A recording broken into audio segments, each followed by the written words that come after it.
Sometimes when we want change, one of the most difficult aspects of that experience, one of the most difficult parts of that experience to walk through is in deciding exactly what we want to change, exactly what change we want to have happen.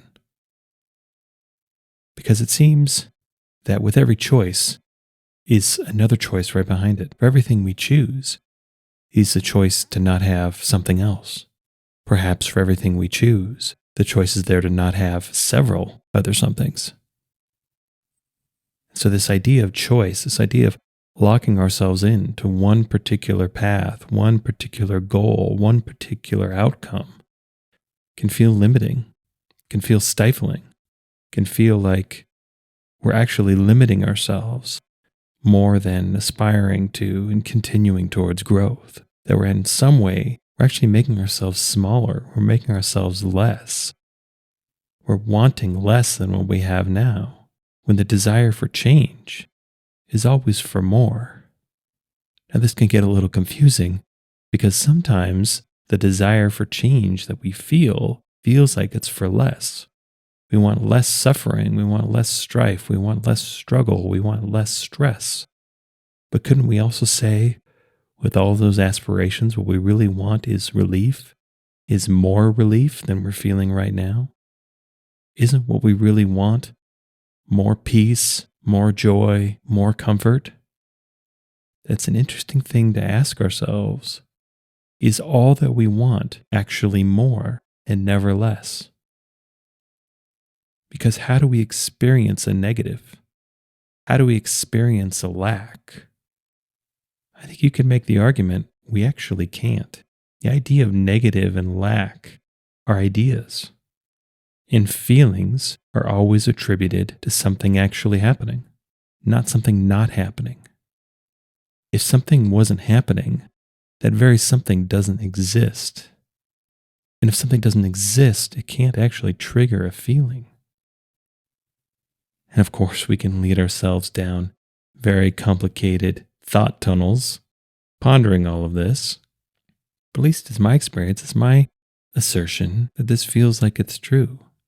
That we never actually want less. What we actually want is more. It's just sometimes we can be so preoccupied. Sometimes we can have things take such a large role in our life that it feels like all we want is for that to be a less. All we want is for a gap. All we want is for some space. All we want is to be able to breathe without whatever these stressors are that feel like they're constantly riding our shoulders. They feel like they're constantly pushing us down. They feel like they're constantly making our way one of dread and drudgery. But when it comes to wanting change, oftentimes the first thing we want is actually relief. Oftentimes relief can actually be one of the strongest, most desirable emotions we can feel. Especially if we feel like we've been put upon for a long time, especially if we feel like we've been struggling for a long time. That idea of relief can feel and sound so sublime, so delicious, so utterly wonderful. And it makes sense that we would feel this way. It would make sense if we could feel this way if we feel like our life has just become too much. If we feel too much stress and strain on a day-to-day basis, if we feel too unfulfilled, we feel too unnourished, we feel too just uncomfortable and unwelcome in the life experience that we've carved out for ourselves. This idea of relief is a really powerful one, because when we really break down these ideas, what is relief really? Well, relief on some level is being saved. It's being saved from something. If we're really hungry and we eat a meal, we've been relieved from that hunger. We've been saved from that hunger. If we're incredibly thirsty and we drink a glass of cold water, now that cold water is our relief. That cold water has saved us from our thirst. And so it's no wonder if we've gotten ourselves into living uncomfortable, unfulfilling, undesirable circumstances the thing we could want above all else is relief. But relief is kind of a fuzzy idea. It's a bit abstract, it's undefined, it's vague. And so when we want to think about, when we really want to endeavor to create change, it's my belief that the most important thing to keep in mind is that all change starts with us. All change is first built on the inside. All change is manufactured from within. That it's always us who are making choices. It's always us who are doing and who are not doing. It's always us who are choosing this and not that. Even when it comes down to our thinking, we choose our thinking. A lot of times we choose how we feel about things. We choose how we respond. We choose how we react. We choose how we face situations. We choose what we dive into. We choose what we hide from. We choose what we acknowledge. We choose what we obscure. We choose when we tell the truth. We choose when we lie. We choose when we're honest. We choose when we're being deceptive. We choose service. We choose manipulation. It's always up to us. Ultimately, all change rests with us, even if we feel like all change happens to us. That circumstance has a mind of its own, has a plan of its own, that's working itself out for either some random set of reasons or some logic that we're just not privy to. Life is what happens to us. But when it's change that we want, we are the ones who initiate change. We are the ones who summon change. We are the ones who change responds to. Because change does come when called, and we can't help but call. We're always putting out a call for something in one way or another. There is no human being without wants. There is no human being without desires. There is no human being without a vision of the future. And that vision might be grand and glorious. That vision might be dystopian and horrendous. But we all have them. We all have ideas about creation. We all have ideas about what we want to create. And it's been my experience that creation is always set in motion by us. We are the ones who call. And life is the one that responds. And that when we want to create change, I think one of the most important things we can do, if we really want to be intentional about the change that we're trying to create, is to get really clear within ourselves two key things. First, the change that we're trying to create. What do we actually want? What actually matters to us? What would make our life better? What would make our world better? What feels like the most noble and true version of us? What feels like the most ideal version of us? What do we imagine that really ignites a spark within us? It makes us feel inspired, that makes us feel connected not only to ourselves, but to all of life. Really makes us feel alive. Really makes us feel like we're living fully. Really makes us feel like we're doing fully, using all of ourselves, all of our gifts, all of our talents, all of our capabilities, and engaging richly with life and having life engage richly with us. And the other thing that's vital for us to know is that we are the creative power in our own life. We are the ones who set things in motion. We are the Alpha and the Omega. We are the beginning and the end. All change starts with us. And ultimately, when change comes to fruition, is manifested, is real, is experienced, will be experienced through us. We are the beginning and we are the end. And in order to intentionally create change, it's so valuable to know exactly what we're trying to create. Because creation needs a container, needs something that is meant to be filled, needs a vision, needs an idea, needs to have some pull of some idea of what isn't, but what ought to be. There needs to be a tension between what is and what could be. And we need to break the stagnation and the routine of creation by introducing a new idea, by suggesting a new direction, by conceiving a new future. And we are the ones who do this. We are the ones who get to do this. We are the ones who get to say, I would like such and such. I would like to be so and so. I would like to experience this or that. That's our gift. That's our opportunity. That is our incredible freedom to desire and aspire to whatever we like, to be the ones who create this pull, who create this vacuum, who set change in motion by creating a new idea that is yet to be fulfilled. That we are the ones drawing life to us. And I think a lot of us have seen this. No matter how passively we have felt about life, I think we've all experienced at some point where we finally got clear. We finally got focused on what we really want, what really matters to us. We weren't going to put up with just whatever came to us anymore. It wasn't right. It wasn't good enough. It wasn't for us. We actually have preference. We actually have things we want. And for some reason, that desire not only got clear enough, but got strong enough for us to actually assume it, for us to actually claim it, for us to actually say, no, I don't want this anymore. I actually want that. And when that decision is made, it's like a switch is flipped. Things are now different. Nothing could seem like has changed. We still may look and act and feel like the same person.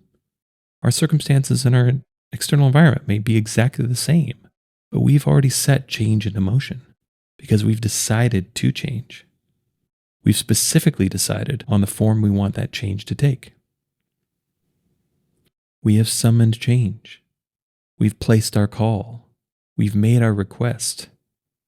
We've submitted our order. And in my opinion, this is often the most important step of the process of change. Making a decision to do something, making a decision to be something, making a decision to experience something. That is the most important thing. Of course, there's lots of other important things. This isn't a magic trick. We don't conjure circumstances and events simply by making a decision.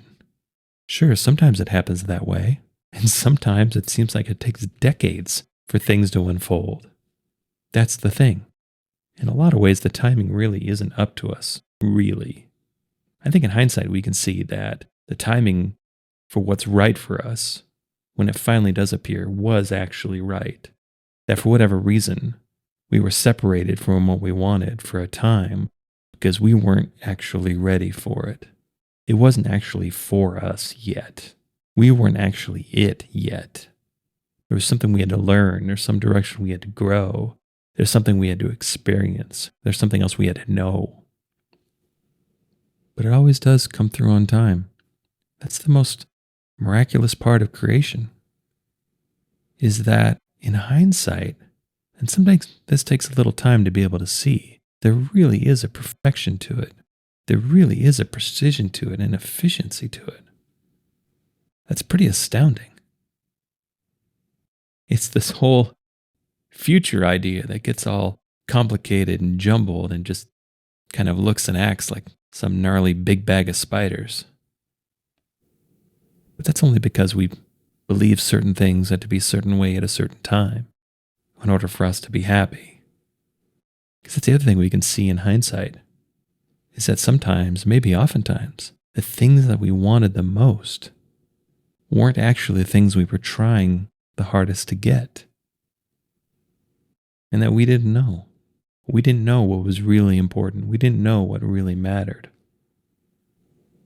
And that's what we had to walk through. That's what we had to learn.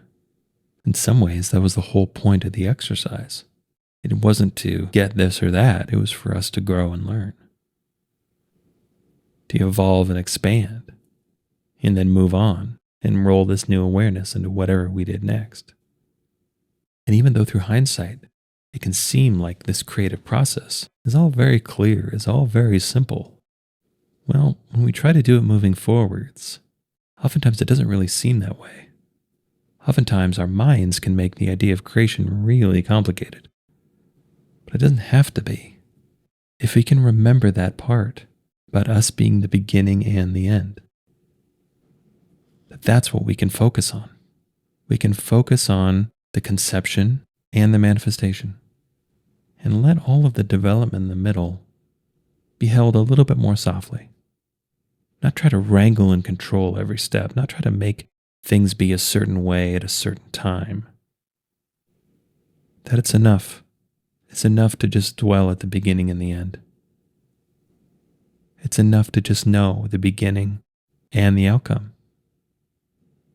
This is a story I've heard from authors and novelists more than once, that when they get the idea for a novel or a screenplay or even a poem, when they start, all they really know is the beginning and the end. Because that's all they really need. They need to know the beginning so that they can actually start. They can actually put words to paper or fingers to keyboards.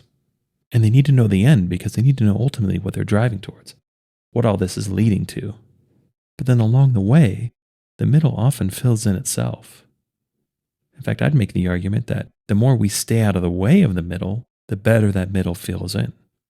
That the more we try to force any specific path from the beginning to the end, the more likely we are to get off track. The more likely we are to get lost. The more likely we are, at the very least, to take a path that is very indirect, very long, very hard, very arduous. And we can save ourselves the struggle. We can save ourselves the strain by staying out of the middle. By knowing that change starts with us and it ends with us. And that's enough. It's enough for us to know that we are the initiators of change and that we are the experiencers of change and that life cooperates to fill in the middle, to connect the two. We don't have to build those connections manually. Those will often fill in on their own. And for some of us, especially some of us who are used to or really have an affinity for control, this is our work in learning to let go, learning to trust that this missing middle will fill itself in, that we will find the way, and that we will find the best way to where we're going if we know where we're starting and where we want to end up. We can trust the journey. We can trust the steps we take. We can trust our own decision making to know what to do. In order for something to be trustworthy, we don't have to have all the answers up front. We need to have the important answers.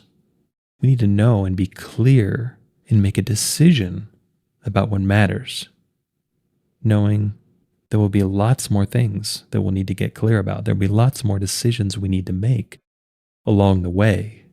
But we can take comfort, we can take solace, we can have faith and confidence that we've already made the important ones.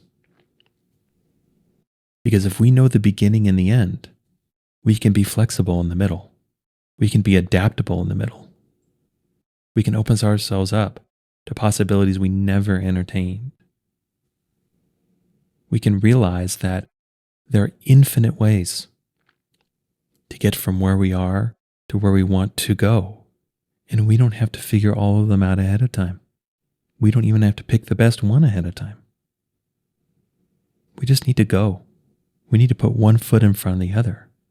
We need to go and we need to keep going.